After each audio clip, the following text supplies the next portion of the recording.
5 minutes after 11 o'clock. Don't ever tell me I don't volunteer, Robin, because I do volunteer. You do. I volunteered to be a rope holder at the Hollywood Christmas Parade next year. Yes. In fact, I volunteered you too. Yeah, that's going to be fun. We happen to have the president of the Hollywood Christmas Parade on the phone, John Goodwin, and I imposed upon him to ask on the air, so he had no choice but to say, yeah, okay. Yeah, exactly. Yeah, okay, you can be a rope holder. And we're going to be, I think, holding the rope of a balloon with a pirate, right? A pirate that represents one of the books that L. Ron Hubbard wrote, right? Yeah. All right, now who's on the phone? Emily Goodwin is on the phone. She's amazing. Emily is John's wife, and she's also active with the Independent Book Publishers Association. I want to talk to her about that a little bit. I don't think we've done a whole lot at length about that, but you and I talk to authors so often that I wanted to ask her something about that. Yeah. She's also a contest judge for the Benjamin Franklin Awards, an active member of the Audio Publishers Association, vice president of the Hollywood Christmas Parade. Oh, she's the vice president. Yeah. I wonder if they ever get in arguments about that. I'm the She was inducted as an honorary commander in the Los Angeles Air Force. Wow, I think I knew that, but that's kind of still impressive. Space and Missile Center, and the vice president of the Public Affairs at Galaxy Press, which we drove past one Sunday in September. Yes, we did. But we couldn't go in because we were going to a funeral. We happened to actually be right outside the door, but they probably weren't home anyway. Emily, it's good to have you on the phone. Good morning. How you doing? Good morning. It's so good to be talking to you again. You have so many credentials. You have more credentials than John, I think. No, it all sounds good, but I just keep busy. So how's the weather? Are you in L.A. right now? Yeah, I'm in L.A. We just did the parade last week, which was amazing.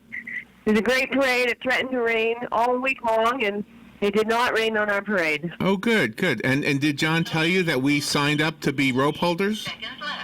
I heard. I can't wait. That's going to be so fun.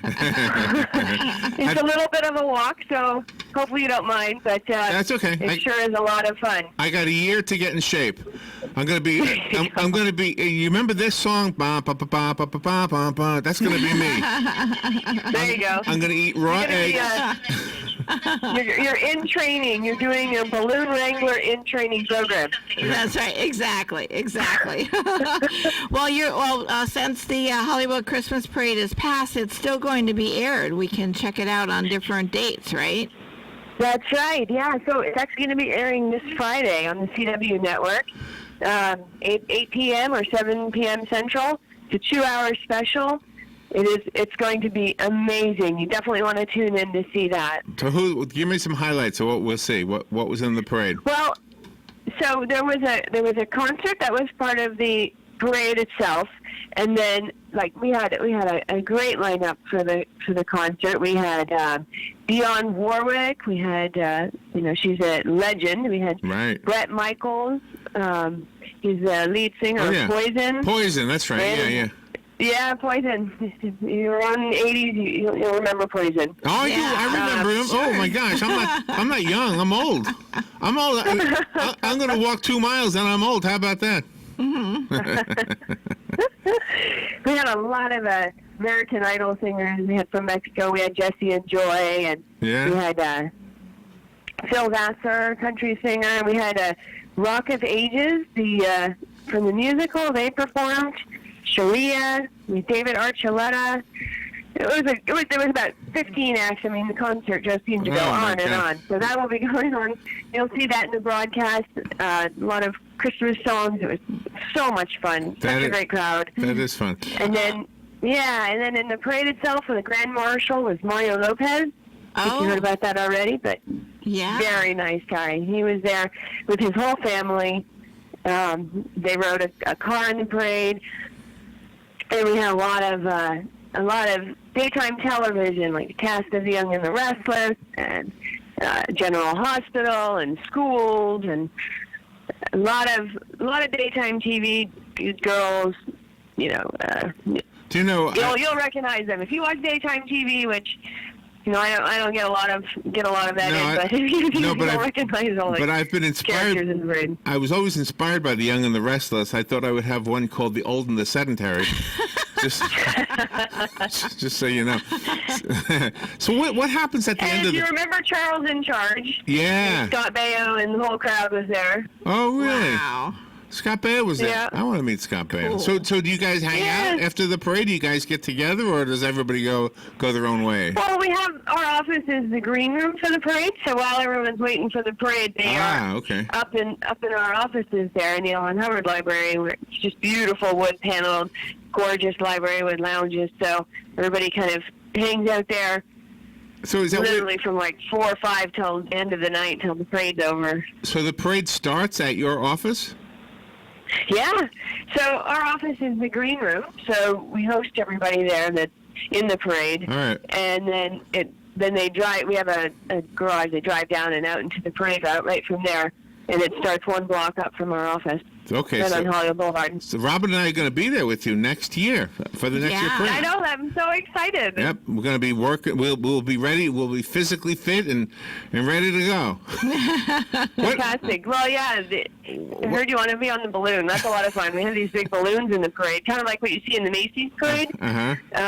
When there's big, anything from 2 to 5 stories tall, these balloons. And, oh my gosh! It takes about 20 people to wrangle one of those down the street. So we have to make sure we have enough so you two don't fly away. Yeah. Oh yeah. Make sure everybody doesn't scratch the nose at the same time. Right?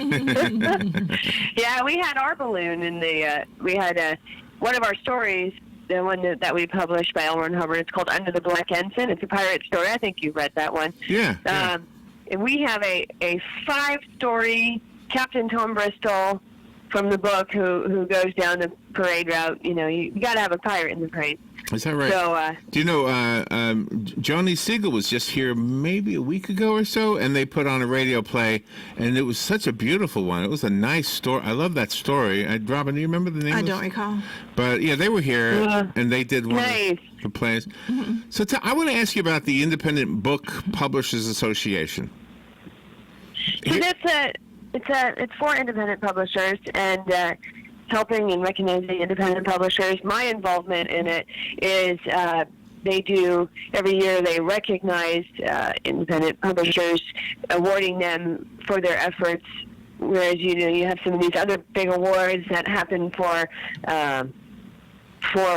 people, the big publishers. Right. But indies, it's a little, people are working it on their own and promoting on their own and getting their covers done and, doing everything that goes into the process of publishing a book, even promoting it. Yeah. And so there's an award that happens, and that is the Benjamin Franklin Award, which I judge for. Okay. And so I help with that annually, and then we're also members, and it's just it's a whole other aspect of publishing that it's actually quite big now. I mean, you get these people publishing on Amazon, and I know. Some of them are doing amazingly well on their own. Mm-hmm.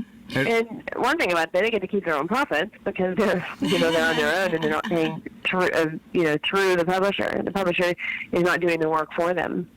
How do you keep your objectivity when you're going through the books as to what should win the awards or not?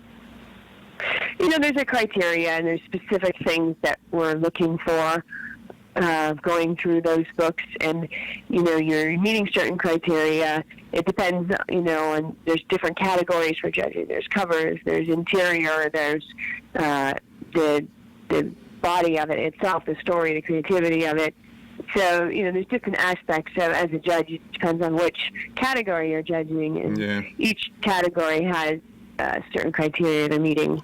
But Emily, I can see a connection between what that is about and what L. Ron Hubbard started when he started the Writers of the Future Award, because back in those days you couldn't submit a manuscript on the E thing or whatever, and you actually had to have a printer, and you couldn't have a Kindle. And so back then he recognized, this is what it sounds like to me, you can correct what I get wrong here, but it sounds like he recognized the idea that there was a lot of talent out there that was not getting noticed.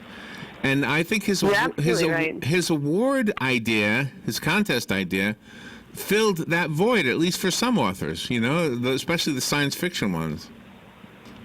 Yeah, and it's still, you're absolutely right on that, and it still is the same today, and that's exactly the purpose of it. Is you had, some guy, there's cities, we all know there's cities that are bigger book industry. You get in New York and LA and Chicago and Seattle and different areas where the book industry is bigger. But let's say you live in North Dakota and you want to get your book out. I mean, mailing that thing out. Someone out there who doesn't already have a name for themselves, or even in another country, and they want to make it big in the USA.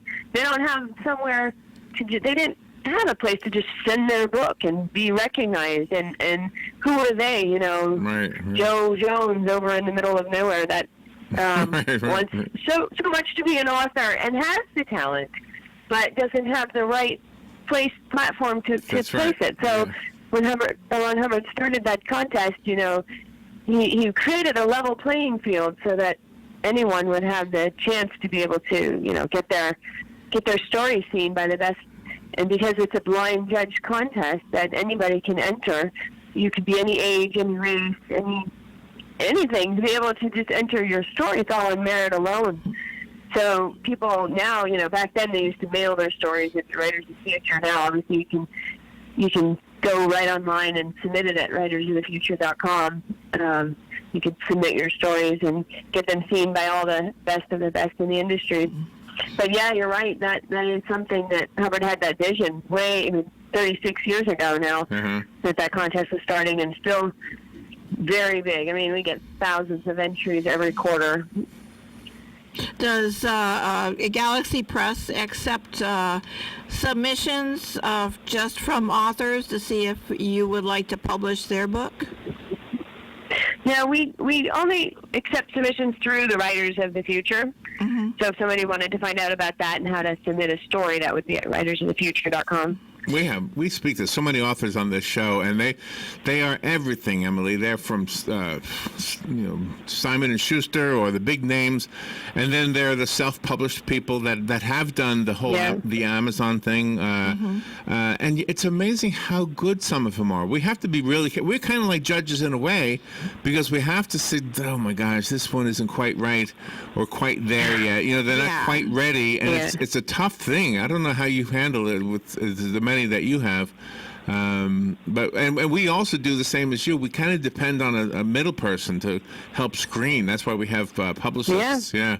It's a big deal. But when we do find one, and this happens a lot of times locally in our community, it's almost every single time. If it's science fiction or fantasy, I will say, you got to check out this contest, because it's A, free, and B, even though we have this world where you can submit a story or a book to Amazon, you still don't get noticed.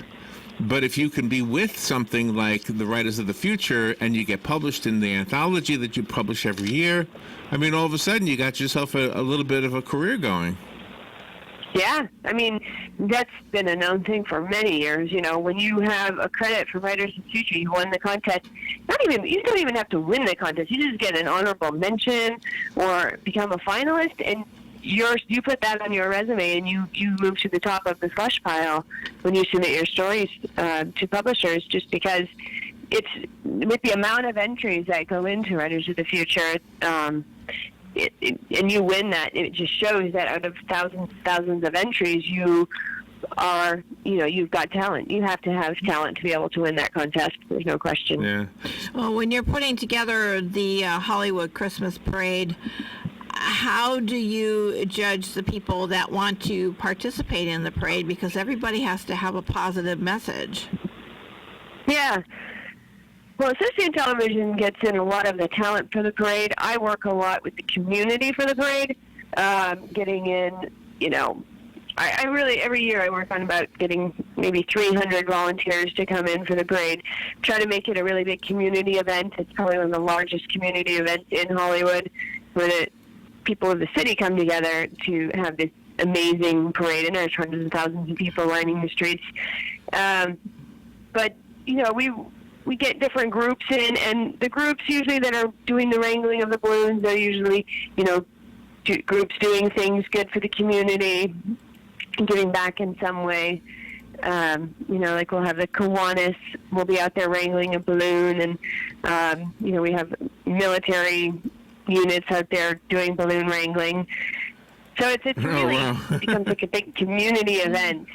We did one other thing this year, which was fantastic. That was really, because I don't know if you've ever seen pictures of it. I'll send some over your way. But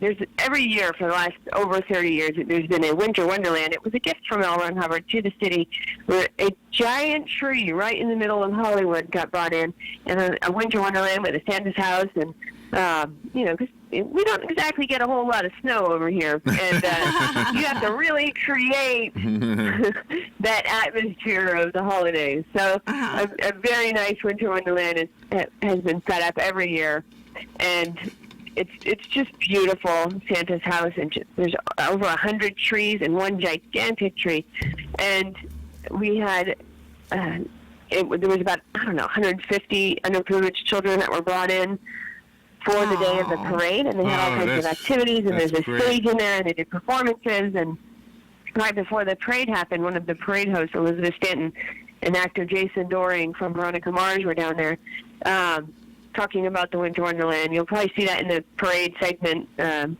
the parade airs this Friday at 8 p.m. on the CW. You'll probably see that there. But they were giving gift bags out to all the underprivileged kids there at the Winter Wonderland. Oh, sweet. And then they all got nice little reserved seating for the parade there. So once it's over, like now that that's a week ago, do you let your hair down, so to speak? I mean, do you say, "Oh my gosh, now we can sit down and take a break," or does it all just crank up right away? It just pretty much keeps going. We have just as a publisher, with Galaxy Press, we have all of our end of the year, specials, and if you go to galaxypress.com, you'll see that thing just, popping with specials and end of the year, and we're wrapping up our year over here as well.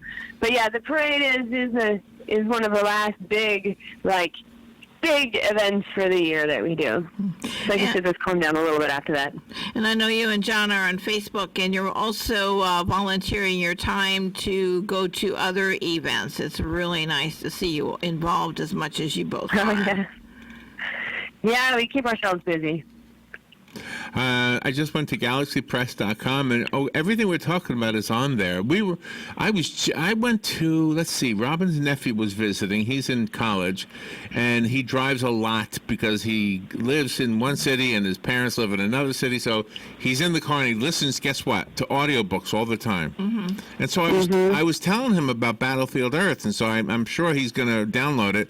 Back when I got it, it was all CDs. Yeah. Now you have to download it, right? Or you can do it either way, I guess, right? We can do both, but yeah, CDs is one day it'll be in the same category, I think, as cassettes, but right now they exist still now. Do you ever find time to write? Myself? Yes. Not a whole lot, no. If you were to when you're dealing with the amount of authors that we do, your time to write is a little less. I write blogs sometimes. How about that? Well, if you were to write a story, what would one of your favorite topics be to write a story around? It would probably be in sci-fi. Oh, okay. Yeah. Yeah. Oh, if you are on the galaxypress.com website, there you can actually get a sneak peek of every piece of the parade. Where? Galaxypress.com/parade. Okay. /parade. Okay. And then you can find this year's. You just go to 2019 there. By the way, I was just scrolling through. There are so many people on your site that we've had as guests on this show. I feel like I know everybody there. Yeah.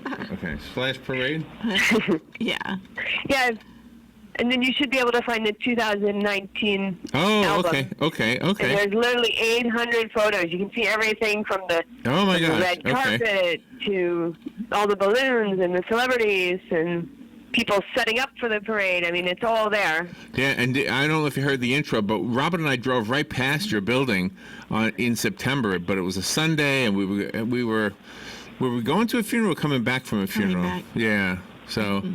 So we didn't knock on your door. Oh, that's too bad. I wish that we were there. You could have come in and got a coffee and seen our our offices. Well, we have a Christmas parade in Ocala this Saturday. Yes. And we have a Scientology office here, or whatever you call that, Scientology building. Bookstore. Yeah, I called them. In Ocala? Yeah, I just called them before we went on the air because I was curious if they had a float, and they weren't in, so I guess I don't know still the answer to that. So are you going to go down for the parade? Yeah, we're going to be broadcasting from the parade. Oh, great. Yeah, so if they're out there, tell them to run up to the microphones and say hi to everybody. Okay, we'll do. I've always wondered about the red carpet. How do you keep it clean? Because there are so many, feet that go on it all the time at different times during the year. When it gets dirty, you get a new one. Oh, okay.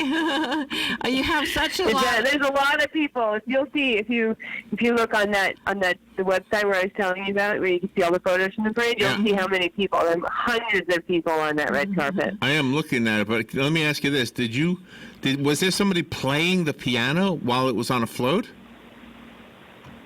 Or is that something? Playing a piano on a float? I don't think so. Or maybe I'm looking at... Is that what you're seeing on a photo? Well, I don't know what that is. Maybe it's not a piano. I don't know what this is. I don't remember a piano. Okay. Lots of Christmas songs playing. Lots of holiday festive. I think what's really amazing is that since everybody gets to start off at the same place, if they don't know somebody, they meet new friends. That they what? That they meet new friends, and these lifelong relationships might start building from there. That's an amazing thing about this is you have Los Angeles is such a big city, and you have so many people out on the streets together. They're making friends, and these people that are participating in the parade. I mean, I have lifelong friends just from the parade. It's just such an amazing event. So what are you and John doing for Christmas? Family, first some of my family, then some of his family, and yeah. Everybody's out there, out in the West Coast? Some people around here. I have family all over the place. John's family is also all over the place. But, we just... we're going to get to see as many as we can for the holidays. Emily, tell John we said Merry Christmas. Thank you so much for being on the air with us and being our friends. So we're looking forward to meeting you in just a little bit under a year, I think. Right? No, I can't wait. So we'll be out there holding a rope and then hobnobbing on the red carpet. There you go. It'll be a lot of fun. I can't wait to meet you in person. And Merry Christmas to all of you, and best wishes for a new year. And for everybody who is an author, if you have a skill for writing science fiction, you might want to go to writersofthefuture.com. I'm telling you, it's a free contest, and you have nothing to lose, everything to gain, because even if you don't win, you'll get feedback on what you might have been able to do better. I know nobody likes to hear that stuff, but it does help. Emily Goodwin, thank you for being on the show with us today. Thank you. All right, you're welcome. We'll be right back.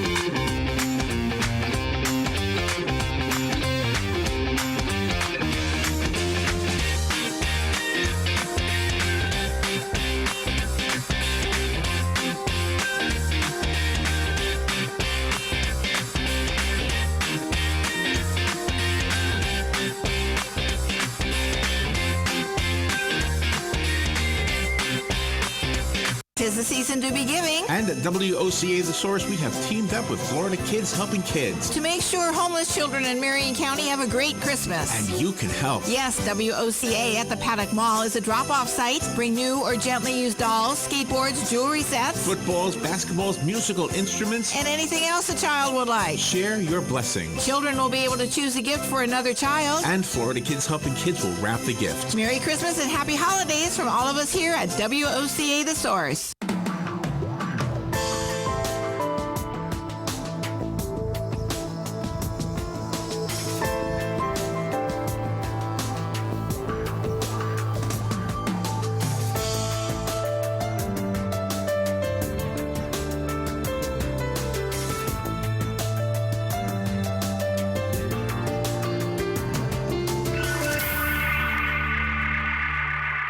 Broadcasting from the Paddock Mall Studios, this is WOCA, Ocala, Gainesville, The Villages, 1370 AM, 96.3 FM, The Source. Fox News, I'm Chris Foster. The Justice Department Inspector General Michael Horowitz is with the Senate Judiciary Committee testifying about his report on the Trump campaign Russia investigation. Republican Lindsey Graham chairs that committee. If this becomes a few irregularities in America, then God help us all. The Inspector General report finds the FBI case was warranted and not politically biased, but contained serious irregularities and failures through the entire chain of command. The 16-year-old Swedish climate change activist Greta Thunberg is Time's Person of the Year. Thunberg is the youngest person to be chosen Person of the Year. The distinction is given to the person who is deemed to have had the most influence on the world in the previous 12 months. Other categories chosen by Time this year include Athlete of the Year, which went to the U.S. women's soccer team, Entertainer of the Year, which was Lizzo, and Business Person of the Year, Disney CEO Bob Iger. Fox's Tanya J. Powers in New York. America's listening to Fox News. Liberty Mutual Insurance Company presents and Doug. Yoto, my office, now! Limu, Doug, you're being transferred across town. Oh, because they haven't heard that Liberty Mutual customizes your car insurance, so you only pay for what you need. No, it's because Limu keeps eating the chips on Janine's desk. And her keyboard, and her expense reports, and her stress balls, and Liberty, Liberty, Liberty, Liberty. Only pay for what you need at libertymutual.com.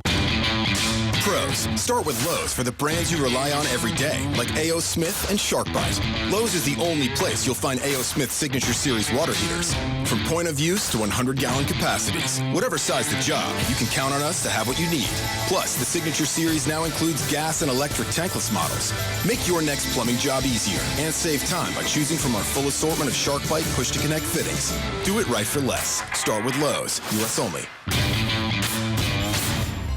Here is your one-minute news brief. A Levy County Sheriff's Office employee and a former Levy County Sheriff's Office employee are accused of child abuse after they tried to restrain a child for an extended period of time. U.S. Representative Ted Yoho has announced his retirement from his District 3 seat in Congress at the end of his fourth term. Waiting in the wings are